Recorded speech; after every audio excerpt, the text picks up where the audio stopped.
Welcome back to जागो लाहौर। जनाब, अब नजर बढ़ते हैं अपनी पहली स्टोरी की तरफ और कुछ बात कर लेते हैं सेहत और फिटनेस के हवाले से। तो कहा जाता है कि माँ की गोद बच्चे की पहली दरसगाह होती है और यहीं से वो माँ की मुस्कुराहट के साथ मुस्कुराना और हंसने के साथ हंसना सीखता है।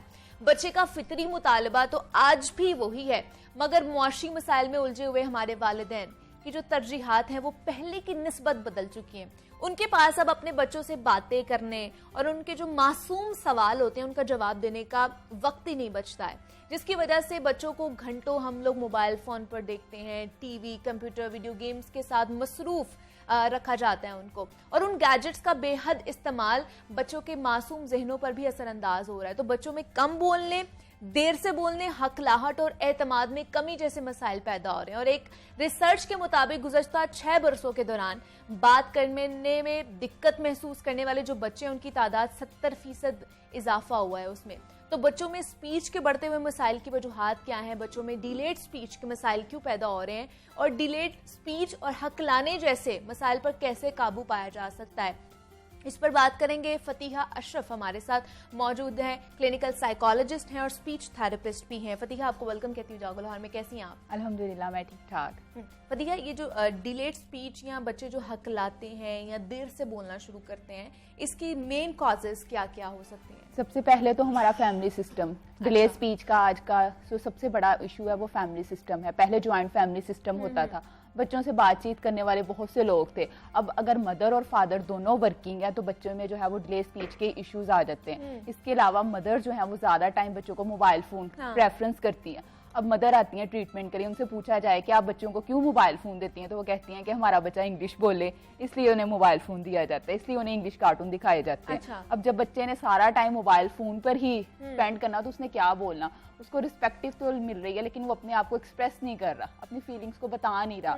और कुछ पेरेंट्स जो होते हैं वो बच्चों को इतना पैम्परिंग बना देते हैं कि उनके बोलने से पहले ही उन्हें हर चीज हाजिर कर देते हैं। जब उन्हें बोलने से पहले ही हर चीज हाजिर कर दी जाए तो उन्हें बोलने की क्या जरूरत है? तो इस तरह भी नहीं करना, बच्चों को रिस्पॉन्स करने दे, बोलने दे, वो चाहते क्या है।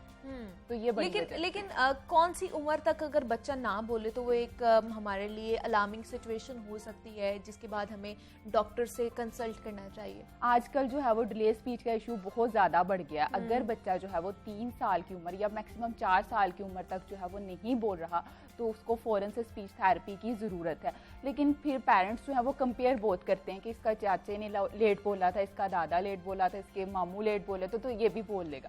लेकिन ऐसी बात नहीं है। अगर बच्चा 4 साल की उम्र तक ठीक नहीं बोल रहा तो उसको स्पीच थेरेपी की जरूरत है। इट्स मीन आपका बच्चा जो है वो डिले स्पीच में है। सबसे पहले पेरेंट्स ये बात एक्सेप्ट करे। वो एक्सेप्ट नहीं करते, वो कहते नहीं ठीक हो जाएगा, वक्त के साथ साथ ठीक हो जाएगा, जिसकी वजह से बच्चा और डिले में चला जाता है। इसको अगर अर्ली एजेस में ही डायग्नोज कर लिया जाए तो इसका ट्रीटमेंट जो है वो जल्दी पॉसिबल है। एक तो डिलेड स्पीच होती है, दूसरा हकलाना होता है, उसकी भी स्पीच के थ्रू हम लोग उसको ठीक कर सकते हैं क्या? बिल्कुल।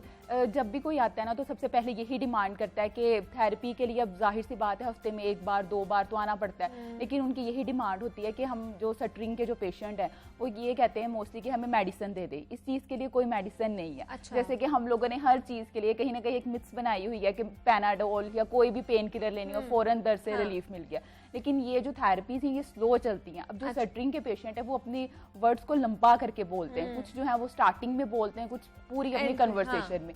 कुछ लोग जो है वो अगर किसी को काम में बहुत ज्यादा एंजाइटी है, स्ट्रेस है, अगर आपने एक लंबे टाइम के लिए स्ट्रेस लिया है ना तो आप जो है वो हकलाहट की बीमारी का शिकार हो जाएंगे। इसीलिए स्ट्रेस को और एंजाइटी को, इन चीजों को मैनेज करने की जरूरत है। अच्छा, मतलब अगर ये है नहीं है आपको बीमारी तो ये हो सकती है अगर आप ज्यादा स्ट्रेस किसी भी एज में। अच्छा, हाँ, किसी भी एज में हो सकती है और मोस्टली जो है ये अडल्ट्स को होती है, लेकिन इसको मैनेज किया जा सकता है। आपको पता है इंडिया के फेवरेट जो एक्टर हैं ऋतिक रोशन, फेमस एक्टर हैं, वो भी स्टरिंग के पेशेंट है, लेकिन उनकी कन्वर्सेशन से, उनकी कम्युनिकेशन स्टाइल से लगता ही नहीं है। इसलिए इन चीजों को मैनेज करना पड़ता है कि आप अपने आप को कितना टाइम देते हो, खुद को कितना इम्प्रूव करते हो। जितना आप खुद को टाइम दोगे, जितना इम्प्रूव करोगे ना, क्योंकि आपने थेरेपी के लिए मैक्सिमम 30 मिनट्स आना है और बाकी टाइम खुद करना है, खुद एक्सरसाइज करनी है। कुछ लोग थेरेपीज तो करवाते हैं लेकिन घर में जो है वो रिहर्सल नहीं करते, तो फिर वो ना होने के बराबर होती है। लेकिन बच्चों के हवाले से मुझे बताइए, साइंस एंड सिम्टम्स इसके, अगर डिलेड स्पीच में वो मुब्तला हैं तो वालिदैन किस तरह उसको आइडेंटिफाई कर सकते हैं कि हमारा बच्चा जो है इस बीमारी का शिकार हो रहा है? अब बच्चा जो है वो 4 साल का हो गया लेकिन वो मैक्सिमम एक वर्ड बोलता है, मामा, बाबा या पानी, से ज्यादा नहीं बोलता, तो इस मीन के बच्चा डिले स्पीच का शिकार है, तो उसको फौरन से स्पीच थेरेपी की जरूरत है। और मदर जो है वो अपने तौर पर घर पर भी टेक्निक कर सकती हैं। बच्चों को मुख्तलिफ कलर से दिखाएं, उन्हें मोबाइल फ़ोन, लैपटॉप, जितने भी आलात हैं ना, इन सबको बंद कर दें। ये सब जो है बच्चे के लिए खतरनाक हैं। अब मदर अगर खुद मोबाइल यूज़ कर रही है तो डेफिनेटली बच्चे ने भी यूज़ करना है, इसलिए इन चीज़ों से जो है वो बच्चों को दूर रखें और बच्चों के साथ प्ले थेरेपी और डिफरेंट एक्टिविटीज़ करें ताकि बच्चा जो है वो देखे, इन चीज़ों को देखे, उसको समझ बढ़े, आपसे बात करे, बच्चे के साथ ज़्यादा से ज़्यादा टाइम स्पेंड करे और एक वर्ड को बार बार रिपीट करें। बच्चा एक वर्ड जब बार बार रिपीट होगा, सुनेगा, तो उतनी दफ़ा ही वो बोलेगा। उसको फ्लैश कार्ड के ज़रिए और डिफरेंट टेक्निक्स के ज़रिए उसे पढ़ाएं अपने तौर पर घर पर, और फिर फौरन से जो है वो थेरेपीज के सेशन स्टार्ट करें। थेरेपीज का दूसरा फतिया, मैं ये जानना चाहूंगी, एक तो 3-4 साल तक बच्चे अच्छा खासा बोलना शुरू हो जाते हैं, लेकिन अगर तब हम लोग स्पीच स्टार्ट कर दें तो उनके कितने चांसेस हैं कि वो ठीक हो सकते हैं? दूसरा कि अगर उनकी एज जो है वो लेट हो जाती है, 9-10 साल के हो जाते हैं या इससे ऊपर चले जाते हैं, तब भी क्या चांसेस हैं कि स्पीच थेरेपी के थ्रू वो ठीक हो सकते हैं? सबसे पहले अगर जो है मदर फौरन से 4 साल का हो गया और स्पीच थेरेपी स्टार्ट कर रही है, लेकिन उसमें भी मदर का रोल है, वो थेरेपी तो करवा रही है लेकिन घर में उसको अटेंशन नहीं दे रही। घर में उसकी वही रूटीन है, घंटों मोबाइल फोन पे बैठना, उससे बच्चे में बिहेवियर इश्यूज भी आते हैं। आजकल आपको पता है बच्चे चिड़चिड़ापन, इन सब की शिकायत करते हैं, इसका मतलब है बच्चे मेंटली तौर पर डिस्टर्ब हैं। उन्हें इन चीज़ से अवॉइड करें। इसमें सबसे ज़्यादा मदर का रोल है कि मदर जो है वो बच्चे को कितना टाइम देती है, उसकी फैमिली कितनी सपोर्टिव है। अगर तो आपकी ज्वाइंट फैमिली है तो बच्चों को, जो आपका बच्चा है उसे बाकी बच्चों के साथ मिक्सअप होने दे ताकि वो उनके साथ टाइम स्पेंड करे, बोले, चीज़ों को देखे, समझे।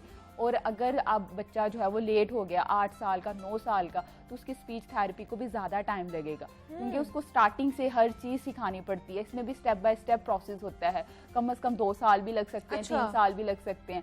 तो स्टेप बाय स्टेप प्रोसेस होता है, छोटी छोटी चीज़ों को साथ साथ लेकर चलना पड़ता है, लेकिन ये ट्रीटेबल है, इसका इलाज मुमकिन है अगर लगातार थेरेपीज करवाई जाए। कुछ पेरेंट्स ऐसे होते हैं कि एक माह करवा ली, 2 करवा ली, फिर छोड़ दी, तो फिर बच्चा दोबारा डाउन चला जाता है। इसका रेगुलर सेशन लेने पड़ते हैं। लेकिन जो अगर इनिशियल स्टेजेस पे ही हम थेरेपी कराना शुरू हो जाए तो कितनी देर में वो बच्चा रिकवर कर सकता है? अगर जो है स्टार्टिंग में ही आपने स्टार्ट कर दिया तो फिर साथ साथ बच्चे की स्कूलिंग भी स्टार्ट कर दें, उसका सोशल देखें। अगर बच्चे में सिर्फ और सिर्फ स्पीच का इशू है फिर तो उसकी रिकवरी जल्दी है, लेकिन उसके साथ अगर बिहेवियर इश्यूज भी है, वो चिड़चिड़ा होता है। अक्सर पेरेंट्स शिकायत करते हैं कि जब मेहमान आते हैं तो बच्चे बदतमीजी करते हैं, तो इन सब का जो है पहले उसके बिहेवियर पर काम करते हैं कि उसका बिहेवियर जो है वो आए। अगर बच्चा टिक कर ही नहीं बैठता तो वो बोलेगा कैसे? इसलिए उसके अगर बिहेवियर इश्यूज हैं, सबसे पहले उसके बिहेवियर इश्यूज को ओवरकम करते हैं, बाद में बारी उसकी स्पीच की आती है। तो ये सारी चीज़ों को साइड बाय साइड लेकर चलते हैं। इसमें मदर को गाइड करते हैं कि आपने बच्चे को किस तरह ट्रीट करना है, उसको मारना नहीं है बल्कि उसको प्यार से समझाना है और उसको अपने साथ अटैच करना है बाकी फैमिली के साथ, ताकि वो आपकी बात को अंडरस्टैंड करे। क्योंकि मदर कहती हैं कि आपके सामने टिक कर बैठ जाता है, हम जाती हैं तो हमें तंग करता है, बैठता नहीं है, बात नहीं सुनता, तो उनको तमाम चीज़ें जो है वो गाइड किया जाता है। इसमें मदर को हाफ स्पीच थेरेपिस्ट बनाया जाता है। लेकिन आपके पास जब आते हैं तो क्या टेक्निक्स होती है, क्या थेरेपी किस तरह की जाती है, क्या क्या किया जाता है उसके अंदर? सबसे पहले तो मदर को कहा जाता है कि आपने जो है वो फ्लैश कार्ड या कोई भी कलर जो है वो खरीदना है। बच्चों को कार्ड्स के जरिए पढ़ाया जाता है, पिक्चर्स दिखाई जाती हैं। बच्चा एक पिक्चर्स को जितनी बार देखता है और वर्ड्स को जितनी बार सुनता है ना, उतनी बार फिर वो बोलने की कोशिश करता है। सही। वर्ड को कम से कम 10 से 20 बार रिपीट करते हैं ताकि बच्चा सुने और फिर उसको बोलने की कोशिश करे। फिर सबसे पहले सिंगल वर्ड से फिर अक्सर बच्चों के साउंड में इशू होता है कि जो बोलते तो ठीक है लेकिन समझ नहीं आती क्या बोलते हैं। फिर बच्चे ऐसे भी होते हैं, साउंड में प्रॉब्लम होता है। फिर उनके साउंड पे काम किया जाता है। जुबान की, टंग की मुख्तलिफ एक्सरसाइज होती हैं जो बताई जाती है कि आपने किस किस टाइम करवानी है। ये डिफरेंट, हर बच्चा जो है वेरी करता है, उसके डिफरेंट टाइम होता है कि किस तरह करना है। कुछ कहती हैं मदर के बच्चों को जो है वो नींद के भी बहुत इशू है, नींद भी पूरी नहीं होती, वो भी इस बिहेवियर इशूज़ में आ जाता है। फिर उन्हें कहा जाता है इनके स्क्रीन टाइम जो है वो ख़त्म करवाएं।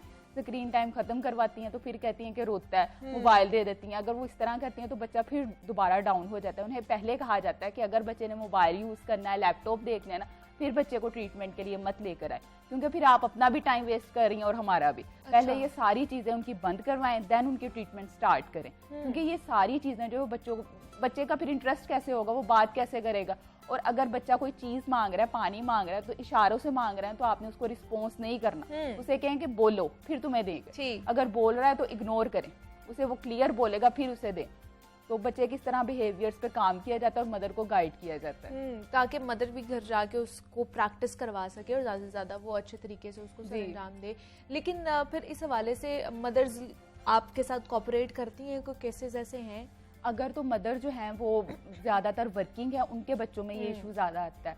तो वर्किंग मदर के बच्चों में जो है वो बिहेवियर्स के इश्यूज भी बहुत ज़्यादा आते हैं। और डिले स्पीच भी जो है वो मदर अगर वर्किंग है तो उसमें ये कहा जाता है, या फिर अगर आप बच्चे का ट्रीटमेंट स्टार्ट करना चाहती हैं तो फिर आप थोड़ी देर के लिए जॉब से रिज़ाइन ले लें या कुछ कर लें, क्योंकि अगर आप चाहती हैं कि बच्चा टाइम पे स्कूल जाए, बाकी बच्चों के साथ चले। आपको पता है आजकल के बच्चे कितने तेज़ हैं, जो बोलते हैं वो बहुत ही ज़्यादा बोलते हैं, और डिले स्पीच के इश्यूज़ भी बहुत ज़्यादा हैं। वो फिर अपने मदर को सबसे पहले ये कहा जाता है कि अपने बच्चों को जो है वो दूसरों के बच्चों के साथ कंपेयर नहीं करना, क्योंकि मदर जो है वो कंपेयर करती हैं कि मेरा बड़ा बेटा जल्दी बोल गया था, छोटे के साथ क्यों इशू है, जो इसके चाचू का बेटा है वो जल्दी बोल रहा है, इसमें क्यों है। तो उन्हें ये भी गाइड किया जाता है कि आपने बच्चे को कंपेयर नहीं करना। नहीं, अक्सर तो लोगों को ये पता ही नहीं होता ना, आइडिया ही नहीं होता कि अच्छा ये डिले स्पीच की भी कोई मसला हो सकता है। मतलब हमारे यहाँ पे ये है कि अच्छा बड़ा बच्चा हमारा आराम से 4 साल के बाद 5 साल के बाद बोला था तो ये भी बोल लेगा, इट्स ओके, तो वो उसको मसला ही नहीं समझते। बिल्कुल ऐसे ही है अब, लेकिन फिर भी लोगों में थोड़ी अवेयरनेस आ गई है। पहले तो बिल्कुल ही नहीं समझते, बच्चे बहुत लेट बात आते, तो कोई 8 साल का 9 साल का और वो प्रॉपर बात नहीं कर रहा, अगर बात भी कर रहा है तो समझ नहीं आ रही, साउंड में मसला है, तो फिर ट्रीटमेंट के लिए आते थे और फिर कहते थे बस रातों रात ठीक हो जाए, हम लगातार नहीं कोई मेडिसिन दे रहे हैं, कुछ करते हैं, लेकिन बच्चे को ठीक करते हैं। फिर उन्हें बताया जाता था कि ये स्लो काम है, आप बेशक महीने में 1 बार आ जाए, 2 बार आ जाए, लेकिन आपने ये थेरेपी छोड़नी नहीं है। जब आपने ये थेरेपी छोड़ दी तो बच्चा जो है वो डाउन तो हो ये जाएगा। क्या फिर थेरेपी जो है फिर उसकी लाइफ के साथ चलती रहेगी या कुछ अरसे तक होगी और उसके बाद फिर वो बिल्कुल ठीक हो जाएगा और वो क्विट कर सकता है ये थेरेपी? नहीं, मैं आपको एक अपनी पेशेंट की स्टोरी शेयर करती हूँ। सेटरिंग का वो पेशेंट था, 9th क्लास का स्टूडेंट था, तो वो अपने बहन भाइयों में सिर्फ वही मतलब हकला के बोलता था। अच्छा। लेकिन उसने अपने आप पे इतनी एफर्ट की, इतनी मेहनत की कि विद इन 6 मंथ वो बच्चा बिल्कुल ठीक बोलने लग गया। कहता मेरे साथ सब मजाक उड़ाते हैं, स्कूल में जाता हूँ सब मजाक उड़ाते हैं, घर में जब एक्सरसाइज करने लगता था सब मजाक उड़ाते। वो रो रहा था पहले दिन जब वो क्लिनिक पे आया, फिर उसे समझाया, लेकिन आहिस्ता आहिस्ता उसने अपने आप को बहुत इम्प्रूव किया। और एक बच्चे की मदर भी थी, वो भी हाउसवाइफ थी, लेकिन उन्होंने अपने बच्चे को बहुत टाइम दिया। मोबाइल फोन की वजह से उसका बच्चा डिले स्पीच में चला गया, लेकिन बाद में उन्होंने फुल काम किया बच्चे के साथ, मेरे साथ मिलकर, तो उनका बच्चा भी विद इन 1 ईयर रिकवर हो गया, ठीक हो गया। अगर बच्चे स्पीच के साथ नहीं सही हो रहे होते तो क्या आप लोग उन्हें फिर मेडिसिन भी कोई रिकमेंड करते हैं, सजेस्ट करते हैं, नहीं सिर्फ स्पीच के थ्रू ही ठीक होता? नहीं, इसका सिर्फ और सिर्फ ट्रीटमेंट जो है वो स्पीच के थेरेपी के जरिए ही है, मेडिसिन के जरिए नहीं है। पेरेंट्स कहते होते हैं कि मेडिसिन या कुछ दे दें, लेकिन कोई मेडिसिन नहीं है, क्योंकि ये बिहेवियर का कोई एंजाइटी या डिप्रेशन तो है नहीं जिसको मेडिसिन के जरिए ट्रीट किया जाए। उन्हें सिर्फ यही बताया जाता है कि इसकी सिर्फ और सिर्फ थेरेपी है। और छोटे बच्चे को अगर आप मेडिसिन देंगे तो उसके तो और बहुत से इश्यूज हो जाएंगे, इसलिए उन्हें मेडिसिन स्पीच के थ्रू ही इस चीज को, जो स्पीच थेरेपी है उसके थ्रू ही इस चीज को ठीक किया जा सकता है। फतिहा अशरफ हमारे साथ मौजूद थी। जनाब Fatiha, thank you so much for your time, और यहाँ पर आप आई। स्पीच थेरेपी के हवाले से हम बात कर रहे थे कि जो बच्चों में डिलेड स्पीच का मसला होता है, हकलाने का मसला होता है, उसको किस तरह स्पीच थेरेपी के थ्रू हम ठीक कर सकते हैं। यहाँ पे ब्रेक लेंगे, मिलते हैं इस ब्रेक के बाद।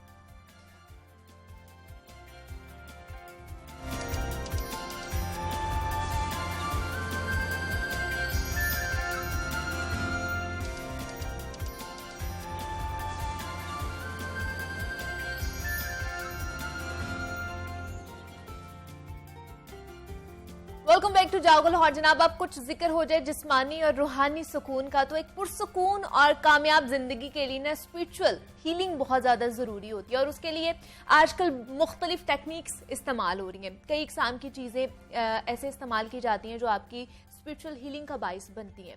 और स्पिरिचुअल हीलिंग के लिए मुख्तलिफ इकसाम और मुख्तलिफ रंगों के पत्थरों, क्रिस्टल्स और कार्ड्स का रुझान बहुत ज़्यादा बढ़ता जा रहा है। उसके साथ मेडिटेशन और राइट की हीलिंग का इस्तेमाल भी दिन ब दिन बढ़ता जा रहा है। और मेरा ख्याल भी यही है कि स्टोन्स और क्रिस्टल्स की बाकायदा एक साइंस है उसके पीछे कि किस रंग का जो स्टोन है कैसे इस्तेमाल किया जाए, तो उससे क्या फ़ायदा हो सकता है हमें। और कुछ लोगों का बहुत यकीन भी होता है इस बात पर, और वो ये मानते भी हैं कि फला पत्थर या क्रिस्टल अपने हाथ में पहनेंगे तो ये हमें फ़ायदा होगा, और फला पत्थर अगर हम अपने रूम में रखेंगे तो हमें ये फ़ायदा हो सकता है। तो आखिर ये साइंस है क्या? क्रिस्टल्स या पत्थर या कार्ड्स के जरिए स्पिरिचुअल हीलिंग कैसे की जा सकती है? कलर्स के थ्रू किस तरह थेरेपी की जा सकती है? साउंड के थ्रू किस तरह थेरेपी की जा सकती है? इस पर आज हम डिटेल में जनाब बात करेंगे। हमारे साथ मारूफ कॉर्पोरेट ट्रेनर सुलाफे नकवी मौजूद है, जो हमें फिटनेस और योगा टिप्स तो देती रहती हैं, लेकिन आज हमें वो स्टोन्स और क्रिस्टल्स की अफादियत बताने वाली हैं जनाब, इस थेरेपी के हवाले से बताने वाली हैं। सुलाफे, आपको वेलकम कहती हूँ जागो लाहौर में। कैसी हैं आप? Thank you so much for having me. मैं बिल्कुल ठीक हूँ और आपको देख के और ज्यादा ठीक हूँ। आप बताएं, आप कैसे हैं? मैं भी बिल्कुल ठीक। और स्पिरिचुअल हीलिंग पर बात करें आज हम और ज्यादा अच्छे हो जाएंगे। ये है क्या स्पिरिचुअल हीलिंग? मतलब हम किस तरह ठीक हो सकते हैं इससे? स्पिरिचुअल हीलिंग मैं हमेशा कहती हूँ बहुत ही इंटरेस्टिंग किस्म की एक आर्ट है। इसकी बहुत सारी, जिस तरह आप अभी इंट्रो में भी बात करी थी, इसकी बहुत सारी समझ ले ब्रांचेस हैं, बहुत सारे इसके तरीके हैं, लेकिन बेस एक ही है, जिसे कहा जाता है ज्यादातर रूहानियत कहा जाता है, जिसका ताल्लुक उसकी रूह से होगा, जो अपनी मन की दुनिया में जानता होगा, जिससे ये पता होगा कि बी द चेंज। मैंने ये नहीं कहना ये चेंज हो जाए, ये चेंज हो जाए, और जो पॉजिटिव होगा, जो नॉन जजमेंटल होगा, वो स्पिरिचुअल हीलर हो सकता है। और उसके बाद फिर वो किसी में अपनी एनर्जी चैनलाइज कर देता है। अब होता किस तरह, इसको कहा जाता है एनर्जी वर्क, आसान जुबान में, कि हर चीज में एक एनर्जी होती है। क्वांटम फिजिक्स के अंदर भी यही चीज है कि आप एनर्जी जो एक दफा क्रिएट हो चुकी है, आप उससे सिर्फ बदल सकते हैं, चेंज कर सकते हैं, खुद से क्रिएट नहीं कर सकते, खुद से उसको तबाह नहीं कर सकते। अब जो बन गया आप उसको चेंज करेंगे। मिसाल के तौर पे, अगर इस कमरे के अंदर कोई नेगेटिविटी या कोई ऐसी एनर्जी है, किसी की थॉट्स या कोई ईविल आई या कोई भी चीज, अब मैं उस एनर्जी को खत्म नहीं कर सकूंगी, लेकिन चेंज कर सकती हूँ। किस तरह से? कोई भी एक टेक्निक लेके, मिसाल के तौर पे क्रिस्टल से होगा, मैं एमेथिस्ट रख दूं, क्लियर क्वार्ट्ज रख दूं। क्लियर क्वार्ट्ज मेरे सामने भी पड़ा हुआ है, जो कि एक बॉन्ड होती है हमारे। क्लियर क्वार्ट्ज जिसको कहा जाता है, ये यूज किया जाता है, क्रिस्टल है ये। ये बॉन्ड होती है, अगर आप इसको कहीं भी क्लैरिटी के लिए यूज किया जा सकता है। आप रूम में एक जगह पर इसको रख दो, कोने में रख दो, ये आपकी सोच को क्लियर करना शुरू कर देगा, ये क्लेंस करना शुरू कर देगा माहौल को।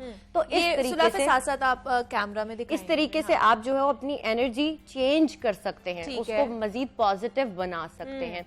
तो अब ये होता है एक्चुअली एनर्जी वर्क।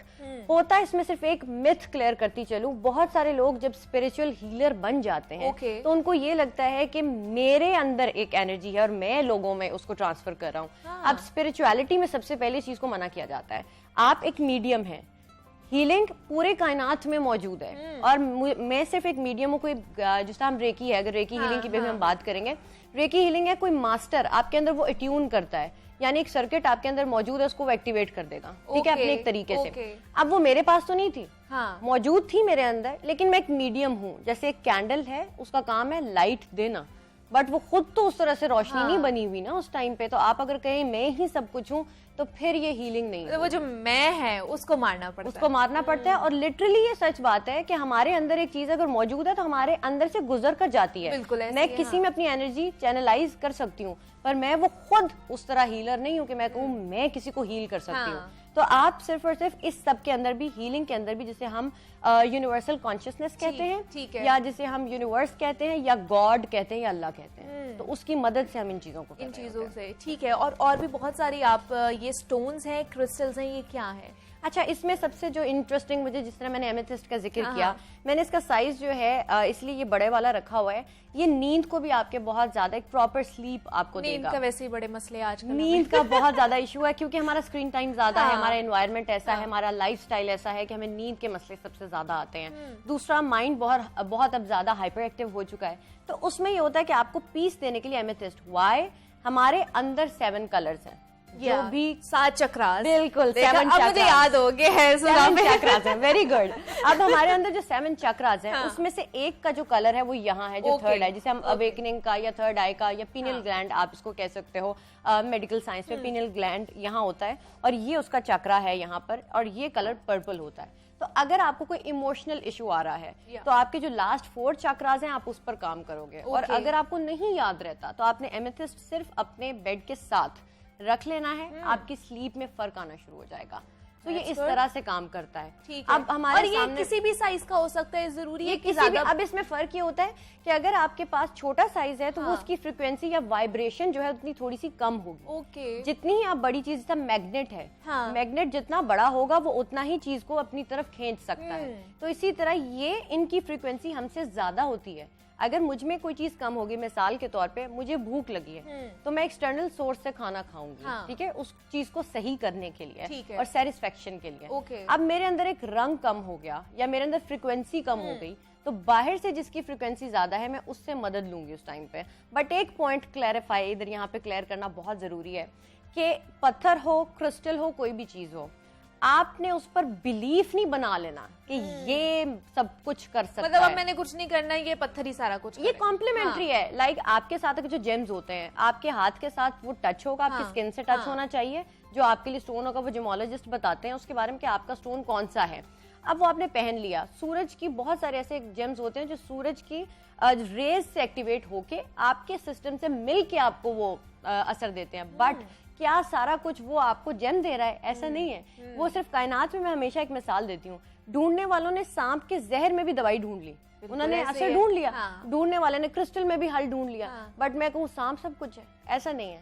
तो ये सिस्टम जो कायनात में है, हमारे इर्द गिर्द हर तरफ हीलिंग ही हीलिंग है। आप साउंड देखो, साउंड है किसी झरने के पास जाकर खड़े हो, बारिश का साउंड है। बहुत सारे लोग अगर झरने के पास नहीं जा सकते, जब बारिश हो रही होती है तो लोग अच्छा क्यों फील कर रहे होते हैं? एकदम एक चीज रिफ्रेश्ड। एक इंटरेस्टिंग फैक्ट बता दूं मैं यहाँ पर, जब गरज चमक हम जिसे लफ्ज कहते हैं वो हो रही होती है, वो कुदरत का एक ऐसा तरीका है उस टाइम पे एनवायरनमेंट को क्लेंस करने का।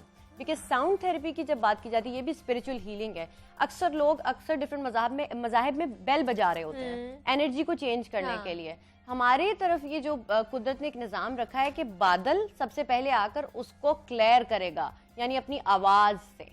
जब वो साउंड आता है तो आपका एनवायरनमेंट क्लियर होता है। बारिश हर चीज को धो देती है, आपके इमोशंस चेंज हो जाते हैं, मौसम आप पर असर करता है, फौरन से आपका मूड चेंज हो जाता है। आसमान जब आप नीला देखते हैं तो आपको क्यों अच्छा फील हो रहा होता है? बिकॉज ये हीलिंग का कलर है और ये आपके थ्रोट चक्रा का कलर है, ये क्रिएटिविटी का कलर है। तो आप जब उस चीज को इर्द गिर्द आप देखें, जो भी कलर आप में कम होगा, पहली चीज तो आप उसकी तरफ अट्रैक्ट होंगे। और जो लोग डिप्रेस्ड होते हैं, मैं उनको हमेशा रेकमेंड करती हूँ, दिल तो करेगा कि आप बहुत डल कलर के कपड़े पहने, आज मेरे दिल में कपड़े चेंज ना करूं, कुछ करूं ही ना, बिल्कुल कुछ ना करूं, बैठा रहूं। उस टाइम पर आपकी थेरेपी सबसे पहली ये होगी कि कोई ब्राइट कलर पहने। ठीक है। और रेड कलर का इस्तेमाल आप कर सकते हैं अगर आपको हाइपरटेंशन नहीं है तो। बिकॉज हाई ब्लड प्रेशर जिन लोगों को होता है वो रेड कलर को ज्यादा देखें तो उनका ब्लड प्रेशर ऊपर जाना शुरू हो जाएगा। और ब्लू कलर दिखाएं तो कम होना शुरू होगा। तो आपको पता होना चाहिए कि रूट कॉज क्या है, प्रॉब्लम कहाँ पर है, आपको पता चल जाएगा मुझे किस तरह की हीलिंग की जरूरत है। लेकिन मतलब अब 7 चक्रास हैं हमारे, तो हमें कैसे पता चलेगा? जैसे अभी आपने बताया कि कोई कैसे आइडेंटिफाई कर सकता है कि मेरे अंदर ये चीज कम हो रही है और मैंने इसको दोबारा से चीजें करनी है। अब मैं कुछ चीजें उसकी बेसिक बता देती हूँ, लोगों को समझ आ जाएगी किस चक्रा में क्या प्रॉब्लम है। मेरे लफ्ज अगर ब्लॉक हो रहे हैं, मुझसे सही बोला नहीं जा रहा, प्रॉब्लम यहाँ पर है थ्रोट चक्रा में। ठीक है। क्रिएटिविटी मेरी किसी तरीके की, अगर मैं क्रिएटिव थी आजकल प्रोडक्टिव नहीं रही, इट मींस यहाँ पर कोई प्रॉब्लम आया है। नींद का कोई प्रॉब्लम है, इमोशनल प्रॉब्लम है, तो यहाँ पर कोई मसला आया हुआ है मेरे। अगर मेरा दिल कर रहा है कि मुझे नींद चाहिए, इट मींस मुझे ब्लू कलर का इस्तेमाल करना चाहिए। वो लोग ओवर एक्टिव भी कई दफा कर लेते हैं चक्रास को। मैं सबसे पहले जो इंपॉर्टेंट पॉइंट है, आपका जो क्राउन होता है, ये 7th चक्रा, इसको कभी ब्लॉक मत करें। अक्सर लोग हाथ रख लेते हैं और बहुत आराम से उसको ब्लॉक किया होता है। द थिंग इज कि आपको ये यूनिवर्स के कॉन्शियसनेस से मिलाएगा आपकी कॉन्शियसनेस को। अब अगर ये ओवर एक्टिव हो जाए या अंडर एक्टिव हो जाए, आपको लगेगा कि मैं अपनी बॉडी से अलग हूँ। अब ये बताने में बड़ी अजीब सी चीज है, लेकिन वो लोग बताते हैं, कहते हैं मुझे लगता है मैं अलग हूँ, मेरी लाइफ अलग है, ये कुछ और किसी और के साथ हो रहा है। इट मीन्स 7th चक्रा में प्रॉब्लम है। अगर आप मटेरियलिस्टिक बहुत ज्यादा हो चुके हैं और हर वक्त इन चीजों का सोचते हैं, चाहे वो पैसे हो या पैसों का सोचना बुरी बात नहीं है, बट आप मटेरियलिस्टिक बहुत ही ज्यादा हो और कदर नहीं कर रहे रिश्तों की, इट मीन्स आपके फर्स्ट चक्रा में प्रॉब्लम है, क्योंकि वो ग्राउंडिंग का चक्र है। लेकिन चीज हो गई उससे ऑपोजिट, कि आप अब मटेरियल वर्ल्ड से ज्यादा जुड़ गए, ग्राउंडिंग आपकी नहीं, आप आजिज नहीं रहे हो। ठीक है। तो सेकंड चक्रा जो हमारा होता है, जितने भी गायनी के इश्यूज होते हैं या आपके ऑर्गन्स के इशू होते हैं, उसको हील करने के लिए होता है। फिर आपका सोलर प्लेक्सिस आता है। सोलर प्लेक्सिस क्यों कहते हैं? इसकी वाइब्रेशन, इसकी फ्रीक्वेंसी सूरज की फ्रीक्वेंसी वाइब्रेशन से मिलती है, इसलिए कहते हैं जो कुछ कायनात में है वो मुझ में है, जो मुझ में है वो कायनात में है। तो अगर आपको डाइजेशन का प्रॉब्लम आ रहा है, अगर कॉन्फिडेंस नहीं है, अगर आपने मनी अट्रैक्ट करना है, तो येलो कलर का आप इस्तेमाल कर सकते हो। एंड देन हमारा आता है हार्ट चक्रा। बहुत सारे लोग जिनमें कंपैशन नहीं है, जिनका आता है ना मोहब्बत का जज्बा नहीं है, चाहे एनिमल्स के लिए या कुछ भी, तो रहमदिली बिल्कुल नहीं है उनके अंदर। अक्सर हम लोग इस तरह हो चुके हैं, उनके चक्रा में प्रॉब्लम है।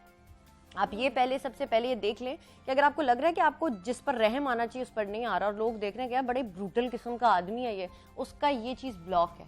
अगर वो उसको हील करे तो उसकी चीज़ें रिवर्स होना शुरू हो जाएंगी, उसके दिल में कंपैशन आना शुरू होगा। और आपको ये पता है कि बहुत सारे लोग जिनका ये चक्रा ब्लॉक होता है वो उतना ही जेलस होते हैं, उतना ही जज करते हैं। और अगर पीनल ग्लैंड भी, जो ये एरिया है आपका थर्ड आई, ये अगर ब्लॉक होना शुरू हो जाए, तो लोगों की इंट्यूशन होती है, जो एक गट फीलिंग जिसे आप कहते हो, गट फीलिंग का ताल्लुक है, लेकिन एक इंट्यूशन यहाँ, वो उनका बिल्कुल अकल ब्लॉक हो जाएगी। अब उनको कुछ समझ नहीं है कि डिसीजन कैसे लेना है, ठीक है, उसका ताल्लुक दिमाग से आपके, तो वो डिसीजन मेकिंग में प्रॉब्लम आ रहा है। तो मैं ये कहूंगी कि आप सबसे पहले तो सातों के सातों चक्रा की हीलिंग करें।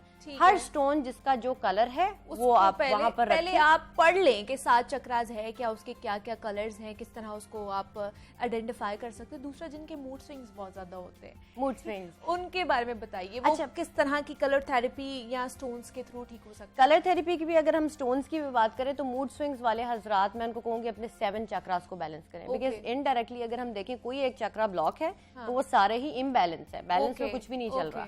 तो अब आपने उसको सही करना है। कलर थेरेपी में भी आप सारे कलर्स आप यूज कैसे करेंगे?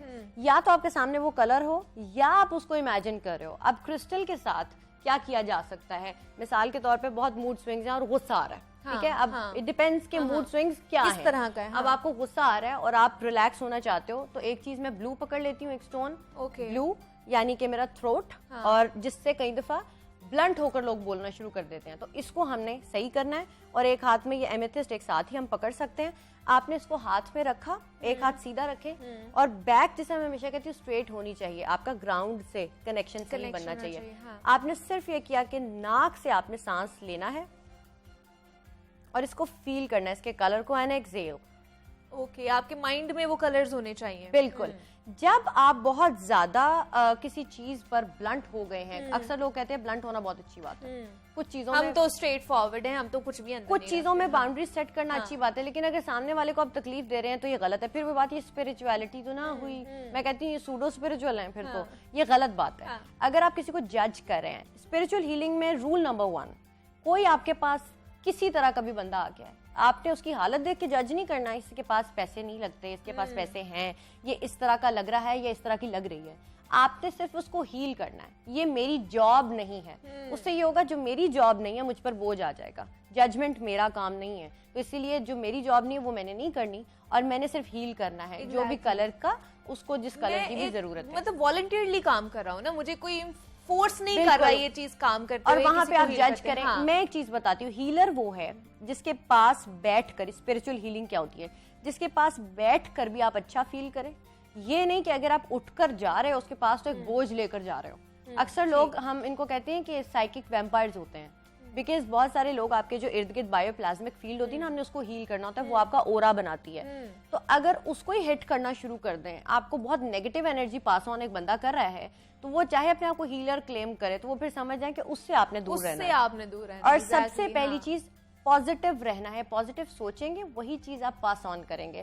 बैठे बैठे अगर मैं यहाँ पर अपना मूड खराब कर लूँ कैसे भी, और मेरा मूड खराब है, वही एनर्जी मैं सबको दूंगी, एक टाइम आएगा जो सबके चेहरों पे स्माइल है वो जाना शुरू हो जाएगी। हाँ, बिल्कुल ऐसे ही है। और यही मैं आपको स्माइल पास करूंगी, आप हंसोगे, क्योंकि ये मिरर न्यूरॉन्स हैं। एक तो ये एक न्यूरॉन्स का आपका रिएक्शन होगा, दूसरा मैंने वो एनर्जी आप में पास ऑन की है। तो हीलिंग भी एग्जैक्टली यही चीज होती है कि आप अपने हाथों से, डिस्टेंस से, दुआ की तरह, वाईफाई की तरह, कि अगर कोई कनेक्शन नहीं भी नजर आता but that is still there, आपने बहुत आराम से उससे कनेक्शन बनाया और आपने उसको हीलिंग भेज दी, या टच करके, या जिनको आप टच नहीं कर सकते तो डिस्टेंस पर रहकर आपने हीलिंग भेज दी उसको। अच्छा, आगे हम आगे बढ़ते हैं और मेडिटेशन की तरफ चलते हैं, लेकिन उससे पहले मैं जानना चाहूंगी, बहुत से लोग मैंने देखे हैं कि नजर के लिए भी उन्होंने ना ये स्टोन्स अपने पास रखे हुए होते हैं या पहने भी होते हैं जेम्स, तो इसके लिए कौन क्या ये वाकई वर्क करता है। अच्छा, अगर किसी के पास एक टाइगर आई एक होता है स्टोन, अगर तो वो आपके पास है तो वो आपके लिए काम करेगा, बट अगर आपके पास कुछ नहीं है तो ब्लैक स्टोन या कोई भी ब्लैक कलर की चीज